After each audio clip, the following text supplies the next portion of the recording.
సిద్దిపేట జిల్లా కేంద్రంలో పలు దేవాలయాల్లో సీతారామచంద్రస్వామి కళ్యాణ మహోత్సవాలలో పాల్గొన్నారు మాజీ మంత్రి హరీష్ రావు. శ్రీరామనవమి సందర్భంగా సిద్దిపేట పారుపల్లి వీధిలోని శ్రీ సీతారామచంద్రస్వామి ఆలయంలో నిర్వహించిన కళ్యాణోత్సవంలో పాల్గొన్నారు. స్వామి అమ్మవార్లకు పట్టు వస్త్రాలు, ముత్యాల తలంబ్రాలు, పుస్తే, మెట్టెలు సమర్పించారు. అనంతరం సిద్దిపేట రేణుకానగర్, పారుపల్లి వీధిలో గల రామరాజు, రావిచెట్టు హనుమాన్ దేవాలయం, గంజి హనుమాన్ దేవాలయంలో జరిగిన కళ్యాణోత్సవాల్లో కూడా పాల్గొన్నారు.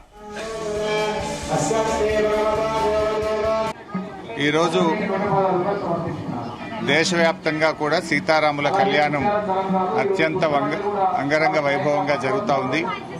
సిద్దిపేటలోని రాముల వారి ఆలయంలో ఇప్పుడే కళ్యాణానికి పట్టు వస్త్రాలు సమర్పించడం జరిగింది.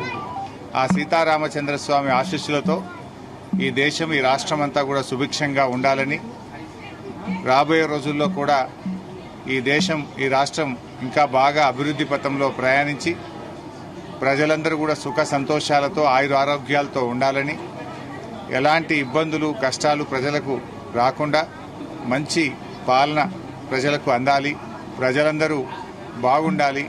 ఎందుకంటే ఇప్పుడు ఒకవైపు అమెరికా వేస్తున్న సుంకాలు, ప్రపంచవ్యాప్తంగా వస్తున్నటువంటి మార్పులు, వీటన్నిటి నుంచి కూడా ఆ రాముల వారి దయతో బయటకు వచ్చి మన రాష్ట్రం, మన దేశం మంచి అభివృద్ధి పథంలో ప్రయాణించాలని, పాలకులకు మంచి భక్తిని, ముక్తిని కలిగిస్తూ వారు చక్కటి పాలన అందించే విధంగా వారికి ఆ రాముల వారి ఆశీస్సులు కూడా ఉండాలని కోరుకుంటున్నాను.